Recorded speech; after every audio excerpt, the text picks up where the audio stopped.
حبايب قلبي، كل سنة وانتوا طيبين وسنة سعيدة عليكم وعلينا وعلى أمة محمد أجمعين يا رب العالمين.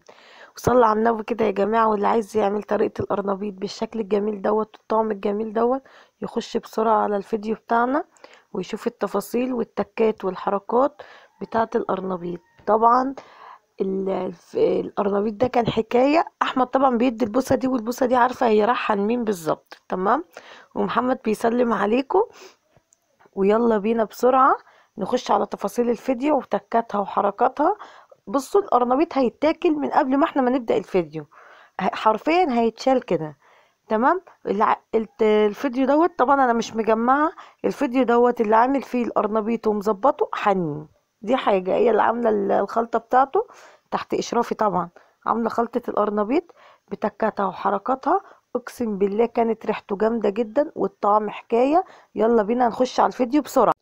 حبايب قلبي عاملين ايه؟ وحشتوني جدا جدا. بصوا يا حبايب قلبي، انا غبت اهو، بس والله العظيم انا كنت تعبانه فعلا. ويوم ما عملت القرنبيط ده انا رحت للدكتور.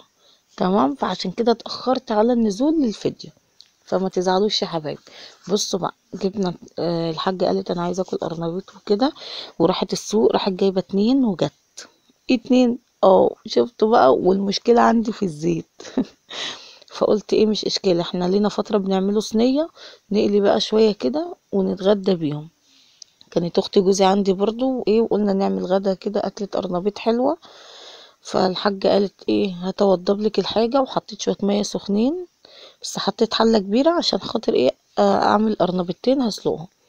بصوا بقى يا جماعة، الحبة اللي تعشق القرنبيط وبتحب تعمله على طول وعايزة تخزنه، هاتيه وفصصيه زي ما زي ما الحاجة بتعمله كده. تمام. عايزه تصغريه على قد الحجم اللي انت عايزاه، وحطي شويه ميه سخنه بتغلي، ميه تغلي قوي، وحطي فيها ملح ومعلقه سكر واحده، وانزلي عليها بالقرنبيط دوت، وسيبيه بتاع مثلا دقيقتين او 3 دقايق بالظبط، اللي هي تشم الميه السخنه مش تستوي معاكي، عشان لما هتخزني وتشيليه في الفريزر ما يبقاش عامل زي الميه. تمام. وتطلعيه كده من الميه السخنه، تسيبيه يبرد، ما تحطوش في ميه ساقعه، سيبيه يبرد شويه، وبعد كده رصيه في اي طبق او كيس وحطيه في الفريزر. والله العظيم هيبقى جميل وهيعجبك جدا. بص احمد بقى هياكل معانا ازاي في الاردن. بص باصص لنا ازاي، اللي هو انت بتصوريني وانا باكل يعني. بص كده دخلنا على التانية اهو. طبعا انت هتشوفوها مش رمية كتير، بس لما هتتقطع معايا صغيرة هترمي معايا كمية اكبر. بس احنا كنا قاعدين حواليها بناكل اللي هو الجذور البيضة اللي هي بتقشرها دي، بتبقى زي العسل ومسكرة والله العظيم. واخدة دور برد مخليني مش قادرة. لو وكلت قرنبيط وظهر على زود معايا البرد، سبحان الله، عشان البيض وكده. بصوا بقى، هي اصلا هتبقى فين فجأة معاكم في الفيديو دوت، ان مش انا اللي هعمل خليط القرنبيط. انا النهارده يعني في فيديو القرنبيط دوت كنت انا اللي بصور بس برضه كنت بقول لحنين تعمل ايه. بس تعالوا بقى اوريكم حنين بعد واحنا هنسلق القرنبيط، هوريكم هي بتعمل الخليط بتاع القرنبيط بالظبط، ان هي اول مره تقف وتعمل، بس كنت بقول لها تعمل ايه. بصوا الحاجه بقى بتوريكم اهو. بصوا صغنن ازاي، في كبير وفي صغير. فالكبيره دي لما انا هسلقها هتبقى حلوه، وبعد كده انا هقطعها. الصحة مساعد بيخرط مع سته، جايب سكينه صغننه وبيخرط عصوم القرنبيط. بصوا الميه غليت معانا اهي، حط لها شويه ملح، وهنزل بقى زي ما انتم شايفين كده. هنزل بالقرنبيط كله، ان الحله كانت كبيره، دي كانت اكبر حله عندي. قلت بدل ما اعمل كل شويه اسلق شويه بشويه، لا، حطيته مره واحده عشان كنت متاخره جدا وعماله انجز في حالي عشان خاطر ايه، الحق ميعاد الدكتور. بصوا كده خلاص سلقته اهو، ضمن المصفى اهو. ده انا كده لسه كمان ما قطعتش منه، اعمل الزهره صغيره. بص اهي شكلها جميل جدا. يلا بقى اوريكم احنا هنعمل ايه مع بعض، وحنينه تعمل معاكم الخليط. ساعات تحس ان انا ما بقدرش اجمع في الكلام، ان انا مش قادره، حاسه ان البرد هيموتني. بصوا كده جايبين دقيق، بعت لها جابوا لي دقيق وجابوا نشا وجابوا بيكنج باودر وجابوا دجاج. الاكياس الزرقاء دي كوفو بريك، اللي هو زي النسكافيه كده. دي النشا اه، وادي الدقيق وادي الدجاج، جبت بابريكا. بصوا بقى حنين قالت لي يا ماما انا هعمل الخليط، قلت لها خلاص ماشي مفيش مشكله. بتوريكوا الخليط معايا اهو. وادي التوابل، حاطين دجاج وشطه والسبع بهارات وملح ورشه سكر صغيره عشان خاطر احنا حاطين قوطه. قالت لي ماما انا هكسر البيض في طبق عشان خاطر لو في حاجه وكده، قلت لها خلاص ماشي.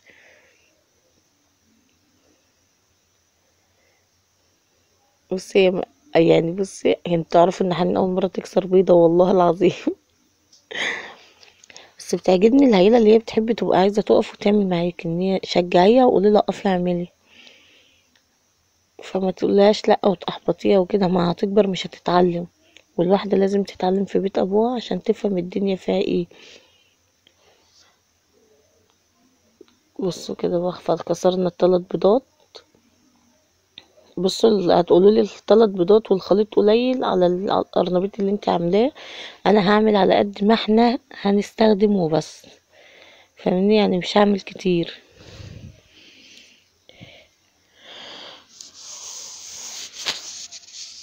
يا رب. بصوا كده هي تحط الحاجة وكده هتفضي التوابل. ان هي اصلا كانت هتشغل ونسيت التوابل فحطيتها. بس قلت لكم دوسولها لايك. مشمرة بقى ولابسة الزعبوط عشان اتحجبت بقى فمش هينفع تطلع بشعرها. كده خلاص هتلم الدنيا حواليها بقى. انا كده بدمج لكم الفيديو ده الصبح بدري عشان بالنهار انا مبعرفش اعمل اي حاجة. كده فضينا نص النشا، واجيب الدقيق كده فضينا نصه. انا بتكلم بالعافية عشان يلا ربنا يسترها يا رب.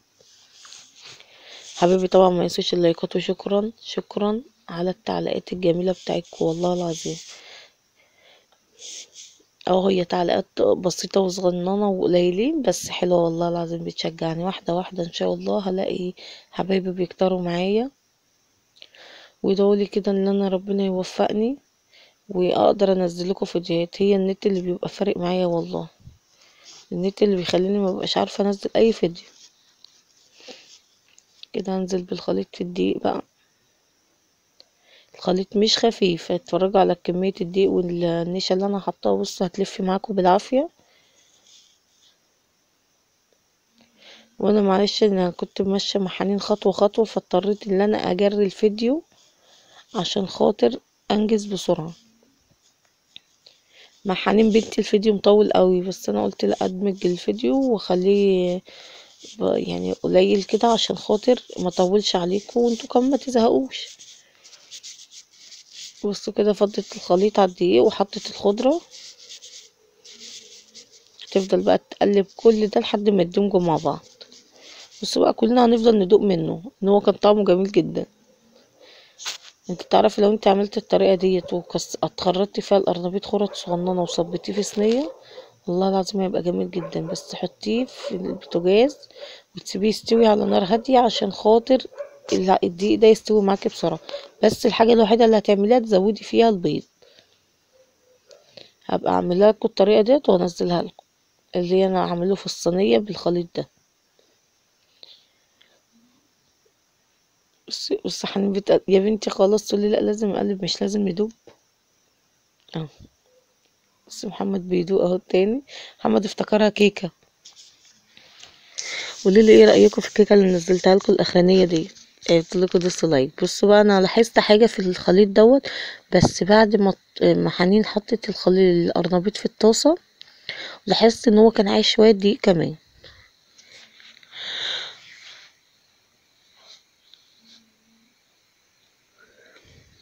تفضل تحط كده، لازم الزيت يكون سخن عشان لما تنزلي بيه ما يفكش منك. بص كده جربته اهو. بص بقى وهي بتحط حسيت ان هو خفيف، الخليط خفيف بس بصي اول طاسه دي جت معايا كده. بس والله العظيم هيبقى جميل جدا لما يتقلي الطاسه التانية. يعني احنا حطينا الطاسه دي وقلنا نجربها لو خفيفه مثلا وتبقى حلوه ماشي، انما بصينا لقينا اللي هو ما نشفش. فانا عملت طاسه غيرها وتقلت الدقيق شويه. بصي طالما بتفكت منك جامد كده المفروض تعرفي ان هو الخليط بتاعه خفيف، بس عشان حنين اول مره تعمله فما كانتش عارفه. بصي يا ماما، قلت لي يا ماما يا ماما انا كده حلو ده، يا ماما ده جميل. قلت لها ده خفيف، قالت لي لا ده حلو. قلت لها عامه انا هثبت لك ان هو خفيف، واتحديتها في ان هو خفيف وكده. بصوا بقى كده خلاص، هي الطاسه دي هتطلع، بس انا هعمل طاسه تانية وهوريها لكم دلوقتي. والله العظيم كان طعمه جميل جدا. اهم شيء اشكروا نونا وقولها تسلم ايديكي. بصوا كده الجمال. كملي الفيديو للاخر وما تجرهوش عشان تعرفي تستفادي بالفيديو وتتعلمي. ومع الف سلامة يا حبايب قلبي، وكل سنة وانتم طيبين.